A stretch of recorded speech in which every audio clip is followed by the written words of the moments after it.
नमस्कार दोस्तों, मैं हूं संजना बिष्ट और स्वागत है आपका मेरे चैनल में। तो मैं आज आपको कथा सुनाने जा रही हूं कि किस तरह एक भक्त ने भगवान शिव को मांस चढ़ाया। एक दिन एक शिकारी घने जंगल में घूम रहा था। तभी उसे एक शिवलिंग दिखाई दिया। उस शिवलिंग पर फूल चढ़े हुए थे। तब वह समझ गया कि यहाँ कोई न कोई रहता है, तो वह उस मंदिर के थोड़े समय के लिए रुक गया। वहीं उसको शिवलिंग के पास खड़े होते होते रात हो गई, मगर कोई भी व्यक्ति या कोई भी पुजारी वहाँ पर नहीं आया। तब शिकारी को शिवलिंग की सुरक्षा के लिए चिंता होने लगी। उसे लगा, आखिर मैं किस तरह इस सुनसान इलाके में शिव भगवान को अकेला छोड़ दूं। अगर मैंने इन्हें अकेला छोड़ दिया तो कोई जंगली जानवर आकर इन पर हमला ना बोल दे। उसने धनुष पर बाण चलाया और भगवान शिव की पहरेदारी करने लगा। पहरेदारी करते हुए सुबह हो गई। तब शिकारी को भूख लगने लगी।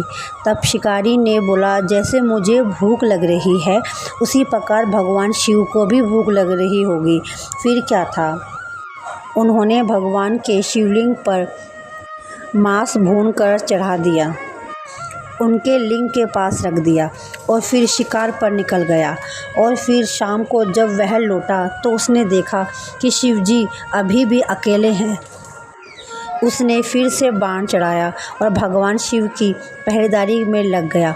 सुबह होते ही उसने फिर से एक मांस के टुकड़े को ढूंढकर भूना और भगवान के शिव को चढ़ा दिया और फिर से जंगल की ओर निकल गया। फिर वहीं पास से पुजारी आए और मांस को देखकर क्रोधित हो गए। उसने सोचा, मैं उस दृष्ट का पता लगाऊंगा जिसने मंदिर को अपवित्र कर दिया है। फिर वह पूजा अर्चना करके पेड़ के पीछे छिप गया। फिर उसने देखा, एक शिकारी आया और धनुष पर बाण चढ़ाकर भगवान शिव की सुरक्षा कर रहा था। वह रात भर ऐसे ही पेड़ पर और उसके पीछे छिपा रहा। उसकी हिम्मत ना हुई शिकारी के आगे जाने की। फिर सुबह हुई और वह शिकारी फिर मांस लेकर आया और शिवजी के शिवलिंग पर रखकर जाने लगा। तभी पुजारी गुस्से में आया और बोला, अरे मूर्ख, महादेव को अपवित्र क्यों करते हो। शिकारी बड़ा भोला था और उसने सारी बात बताई। ब्राह्मण छाती पीटकर रोने लगा और कोसने लगा। शिकारी ने ब्राह्मण को धमकाया और कहा कि अगर फिर से उन्होंने शिवजी भगवान को अकेले छोड़ा तो अगला तीर वह तुमको ही मारेगा। ब्राह्मण पुजारी ने कहा, अरे मूर्ख, जो पूरी दुनिया की सुरक्षा करता है तू उसकी रक्षा क्या करेगा। शिकारी था मोटी बुद्धि का, उसे पुजारी की बातें समझ नहीं आ रही थी।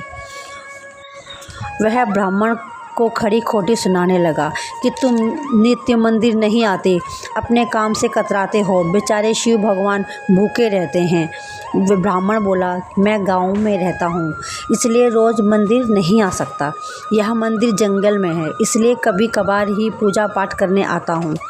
उनकी बातें भगवान महादेव सुन रहे थे, लेकिन जब स्थिति बिगड़ गई तो वह प्रकट हो गए और शिकारी को गले से लगाकर कहा कि तुम इस ब्राह्मण को छोड़ दो, मैं अपनी सुरक्षा का दूसरा प्रबंध कर लूँगा। और शिकारी को खुशी खुशी विदा कर दिया।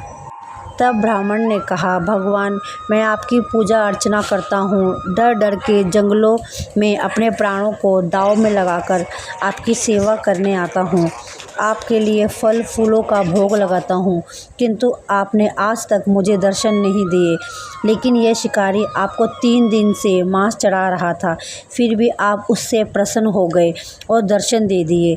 भोलेनाथ, आप ही बताइए, ये क्या माया है।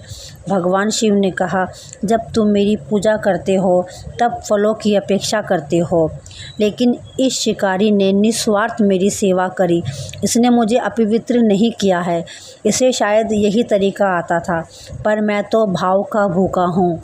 इसने मुझे भाव से तृप्ति दी है, वह किसी भी फलों में नहीं है।